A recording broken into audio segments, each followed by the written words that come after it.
नमस्कार. आज आपण उन्हाळी वाळवणाच्या रेसिपीजमध्ये तिसरा पदार्थ बनवतोय तो म्हणजे उपवासाचे साबुदाणा बटाटा पापड.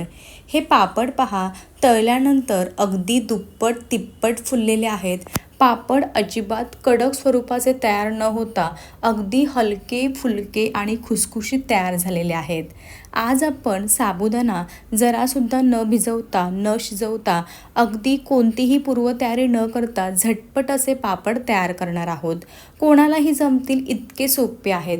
फक्त साबुदाण्याच्या तुलनेमध्ये जर बटाट्याचं प्रमाण योग्य घेतलं ना तर तुमचे पापड अजिबात बिघडणार नाही. आज आपण व्हिडिओमध्ये अगदी साबुदाणा आणि बटाट्याचं प्रमाण वजनी प्रमाणामध्ये किती घ्यायचं हे सांगितलेलं आहे. त्यामुळे तुमचा पापडसुद्धा अगदी 100% परफेक्टच तयार होणार आहे. एकही थेंब तेलाचा वापर न करता आपण हे पापड तयार केलेले आहेत.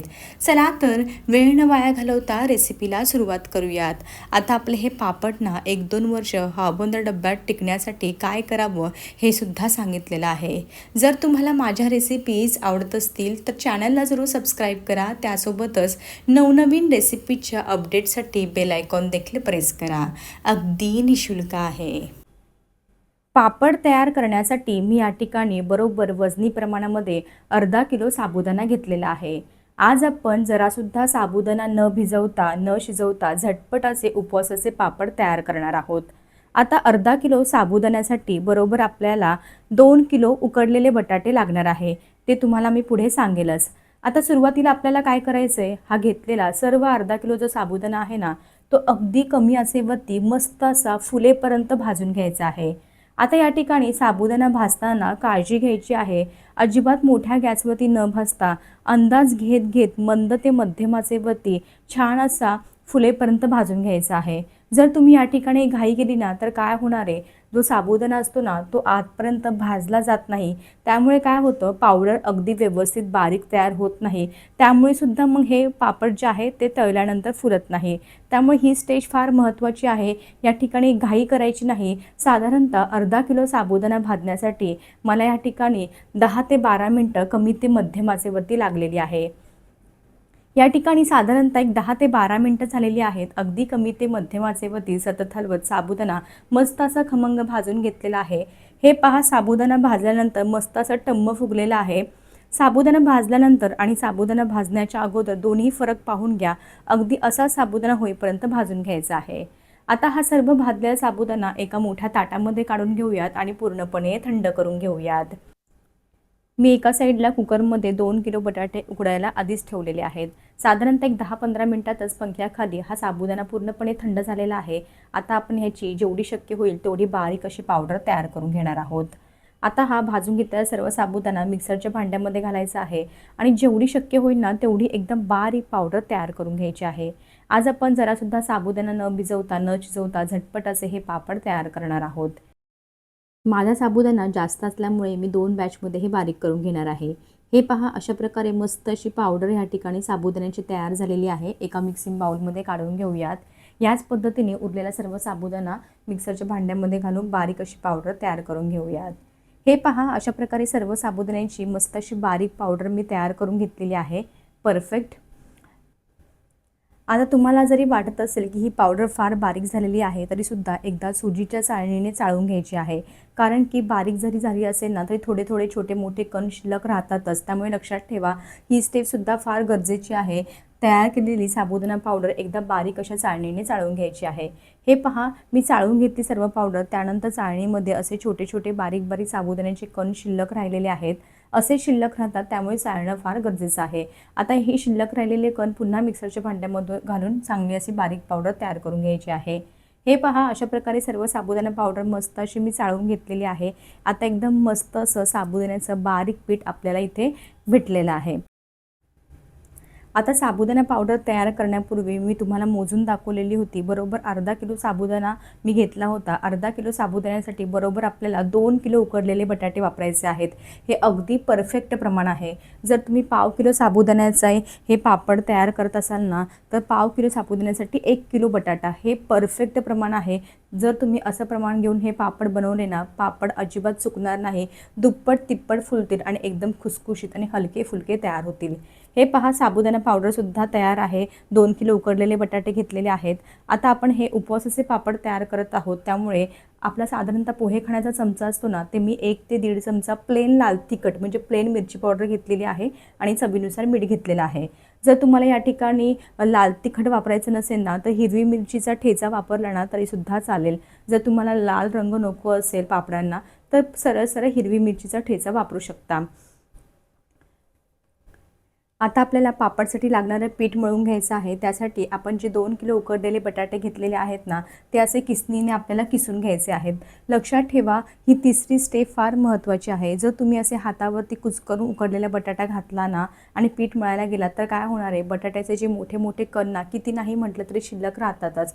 मग तसं राहिलं ना, की बटाट्याचं पापड जो आहे ना, म्हणजे साबुदाणा बटाटा पापड जो आहे ना, तो सुकल्यानंतर मध्येच त्यात तडा जातात किंवा व्यवस्थित फुलतही नाही. त्यामुळे लक्षात ठेवा, बटाटा पूर्णपणे बारीक होणं फार गरजेचं आहे. हे पहा, अशा प्रकारे संपूर्ण 2 किलो बटाटे मी किसणीने किसून घेतले. किसून घेतल्यानंतरसुद्धा अशा पोटॅटो मॅशरने मी चांगले असे मॅश करून घेतलेले आहे, जेणेकरून छोटा मोठा काही बटाट्याचा जर कण बारीक व्हायचा शिल्लक राहिला असेल, तर असं मॅश केल्यामुळे छान असं बारीक होतं. पूर्णपणे बटाटे मस्त असे मी किसून घेतलेले आहेत. अजिबात बटाट्याचे मोठे मोठे कण शिल्लक राहिलेले नाही. आता आपण जी अर्धा किलो साबुदाण्याची पीठ तयार करून घेतलेलं आहे ना, ते सर्व साबुदाणा पावडर जे आहे ते आपल्याला या स्टेजला घालून घ्यायची आहे. परफेक्ट. हे पहा, सर्व साबुदाणा पावडर घातलेली आहे. आता घेतलेलं प्लेन लाल तिखट आणि मीठसुद्धा या स्टेजला घालायचं आहे आणि चांगलं असं ह्याचं पापडचं पीठ मळून घ्यायचं आहे. अजिबात आपल्याला पाणी, तेल कशाचाही वापर करायचा नाही. बटाट्यामध्ये असणाऱ्या मॉइश्चरमध्येच आपल्याला हे पापडसाठी लागणारं पीठ जे आहे ना, ते छान असं भिजवून निघतं. मस्त असा गोळा तयार होतो. लक्षात ठेवा, अजिबात आपल्याला पाणी किंवा तेलाचा वापर करायचा नाही आहे. हे पहा, अशा प्रकारे मस्त असं आपल्याला पापडसाठी लागणारं पीठ जे आहे ते चांगलं असं मळून घ्यायचं आहे. अर्धा किलो साबुदाण्यासाठी 2 किलो बटाटा वापरा. अगदी परफेक्ट प्रमाण आहे. डोळे झाकून तुम्ही हे पापड बनवा. 100% पापड तुमचे परफेक्टच तयार होणार आहे. मस्त असा आता ह्या पिठाचा छान असा गोळा तयार होणार आहे. फक्त लक्षात ठेवायचं, चांगलं असं मिक्स करून घ्यायचं, म्हणजे आपण जे काही लाल तिखट वगैरे घातलेलं आहे ना, ते सर्व असं पिठामध्ये मिक्स होईल आणि पापडसुद्धा छान तयार होतील. हे पहा, अशा प्रकारे सर्व जे पीठ आहे ते मी मस्त असं मळून घेतलेलं आहे. छान असा उंडा तयार झालेला आहे. जरासुद्धा मी तेलाचा वगैरे वापर केलेला नाही, तरीसुद्धा पहा मस्त असं हे पीठ जे आहे ते मिळून आलेलं आहे. परफेक्ट. अगदी तुम्हीसुद्धा असंच पीठ भिजवून घ्यायचं आहे. आता हे जे मळून घेतलेलं पीठ आहे ना, ते साधारणतः आपल्याला एक 10 ते 15 मिनटासाठी असंच भिजत ठेवायचं आहे. म्हणजे कसं, आपण जी साबुदाणा पावडर घातलेली आहे ना, ती बटाट्याच्या मॉइश्चरमध्ये म्हणजे बटाट्यामध्ये चांगली अशी भिजेल, चांगली अशी मुरेल आणि पापड जे आहे ते मस्त असे टम्म फुगतील.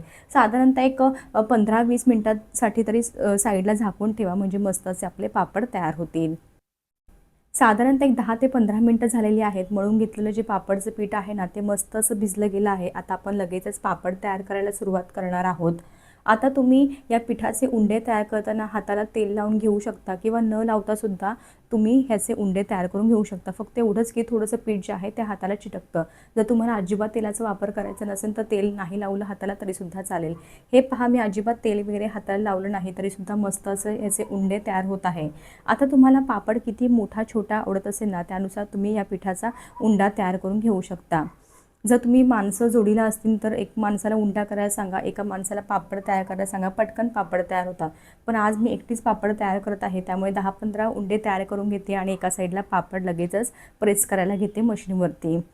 हे पहा, आता माझ्याकडे अशी पापड बनवायची मशीन आहे. जर तुमच्याकडे अशी मशीन नसेल ना, तर सरळ तुम्ही हे पापड पोलपाटावरती व्हिडिओमध्ये दाखवते त्याप्रमाणे कागदावरती ठेवायचे आणि एखाद्या थाळीने वरतून प्रेस करायचं किंवा प्रेस न करता 2 कागदांच्या मध्ये लाटी ठेवायची आणि लाटून घेतली ना, तरीसुद्धा छान असे पापड तयार होतात. हे पहा, सुरुवातीला ना असा कागद घ्यायचा आहे. कागदाला थोडंसं सुरुवातीला तेल लावायचं आहे आणि लाटी ठेवायची आहे उंडा तयार करून घेतलेला. वरतून अजून एक कागद ठेवायचा आहे आणि मस्त अशी मशीन जी आहे ती प्रेस करून घ्यायची आहे. हे पहा, मस्तच आपला गोलाकार पापड तयार झालेला आहे. जेवढा पातळ किंवा जाड तुम्हाला पापड हवा असेल ना, त्यानुसार तुम्ही हे प्रेस करून घेऊ शकता. हे पहा, परफेक्ट. आता मी ना 5-6 पापड तयार करून घेते. त्यानंतर प्लास्टिकच्या कागदावरती हे पापड घालून घेणार आहे. मस्त असे ह्याचे पापड तयार होतात आणि हे पापड बनवायला ना अजिबात कोणत्याही प्रकारची पूर्वतयारी करावी लागत नाही. मनात येईल तेव्हा तुम्ही झटपट असे हे पापड तयार करून घेऊ शकता. जरासुद्धा साबुदाणा न शिजवता, न भिजवता, तेलाचा एकही थेंब वापर न करता आज आपण हे पापड तयार करत आहोत. हे पहा, मशीनवरती जर पापड तयार करणार असाल ना तर एकदम झटपट पापड तयार होतात. मशीन नसेल तर सरळ तुम्ही असे कागदावरती लाटी ठेवून लाटूनसुद्धा घेऊ शकता किंवा न लाटता एखादं जड वस्तू प्रेस करून तुम्ही हे पापड तयार करून घेऊ शकता. हे पहा, अशा प्रकारे मी 4-5 पापड तयार करून घेतलेले आहेत. आता असे पापड तयार करून झाल्यानंतर प्लास्टिकच्या कागदावरती आपल्याला हे घालून घ्यायचे आहेत. व्हिडिओमध्ये दाखवते त्याप्रमाणे प्लास्टिकचा कागद असा ठेवायचा आहे आणि एका साईडला अलगदपणे वरचा कागद हा काढून घ्यायचा आहे. मस्त असे आपले ह्याचे पापड तयार झालेले आहेत. हे पहा, अशा प्रकारे मी तयार केलेले पापड घालून घेत आहे. चला तर आता ह्याच पद्धतीने उरलेले सर्व पापड जे आहेत ते आपण तयार करून घेणार आहोत. हे पहा, अशा प्रकारे काही पापड मी अजून तयार करून घेतलेले आहेत. ते सुद्धा प्लास्टिकच्या कागदावरती घालून घ्यायचे आहेत. लक्षात ठेवा, पापड घालताना प्लास्टिकच्या कागदावरतीच घालायचा आहे आणि वरचा जो कागद आहे ना तो व्हिडिओमध्ये दाखवते त्याप्रमाणे अलगदपणे काढून घ्यायचे आहे. आता असे पापड बनवायची मशीन सगळ्यांकडेच असतात, त्यामुळे पापड कसे झटपट असे तयार होतात जर तुम्हाला जास्त प्रमाणात बनवायचं असेल तर. हे पहा, अशा प्रकारे मी सर्व मळून घेतलेल्या पिठाचे पापड तयार करून घेतलेले आहेत. भरपूर सारे पापड तयार झालेले आहेत. मस्त असे गोलाकार तयार झालेले आहेत. रंग पहा, अगदी सुरेख आलेला आहे. आमच्याकडे ना लाल तिखट घालूनच हे पापड बनवले जातात, म्हणून याला मस्त असा लाल रंग आलेला आहे आणि खायलासुद्धा ना खरंच खूप टेस्टी लागतात. आता हे जे पापड आहेत ना ते मी पहिल्या दिवशी घरातच पंख्याखाली वाळवून घेणार आहे. नंतरचे 2-3 दिवस कडकडीत उन्हामध्ये सुकवून घेणार आहे. हे पहा, अशा प्रकारे पापड मस्त असे सुकले गेले आहेत. पहिला दिवस घरातच पंख्याखाली सुकवून घेतले, नंतर 2-3 दिवस चांगलं असं कडकडीत ऊन दाखवलेलं आहे. पापडला रंग पहा ना, अगदी सुरेख आलेला आहे. आपले पापड अजिबात फाटले वगैरे नाही, त्याचे तुकडे पडलेले नाही. मस्त असे अख्खेच्या अख्खे पापड निघालेले आहेत. परफेक्ट. पापड जर तुम्हाला 1-2 वर्ष टिकून ठेवायचे असतील ना तर त्यांना चांगलं ऊन देणं फार गरजेचं आहे. तुम्ही आता पापडची साईज पाहून घ्या. पापड तळल्यानंतर मस्त असं दुप्पट तिप्पट फुलतो. चला तर आता मी तुम्हाला काही पापड तळून दाखवते. कढईमधलं तेल मी चांगलं असं गरम करून घेतलेलं आहे. आता तुम्ही या ठिकाणी पापड पहा, मस्त असा दुप्पट तिप्पट फुललेला आहे आणि हा पापड ना छान असा हलका फुलका आणि खुसखुशीत तयार होतो. अजिबात खाताना कडक वगैरे लागत नाही. हे पहा, छान असा फुललेला आहे. प्लेटमध्ये काढून घेऊयात. याच पद्धतीने तुम्हाला मी आणखी 2-3 पापड तळून दाखवते. हे पापड पहा, बनवायला एकदम सोपे आहेत, अगदी झटपट तयार होतात. जर प्रमाण व्यवस्थित घेतलं ना तर तुमचे पापड अजिबात बिघडणार नाही आणि खरंच खूप छान तयार होतात. सांगितलेल्या व्हिडिओमध्ये 1-2 स्टेप फॉलो केल्या ना पापड अगदी 100% परफेक्टच तयार होतो. चांगलं असं कडकडीत ऊन द्यायचं आहे. साबुदाणा भाजताना चांगला असा भाजायचा आहे. त्यासोबतच साबुदाण्याच्या तुलनेमध्ये बटाट्याचं प्रमाण व्हिडिओमध्ये दाखवल्याप्रमाणे घ्या. तुमचा पापड देखील असा 100% परफेक्ट तयार होईल. हे पहा, अशा प्रकारे मी काही पापड तळून घेतलेले आहेत. मस्त असे तळले गेले आहेत. हलके फुलके आणि खुसखुशीत तयार झालेले आहे. पापडची साईज पाहून घ्या, दुप्पट तिप्पट फुललेलं आहे. हे पापड ना खरंच खूप छान तयार होतात.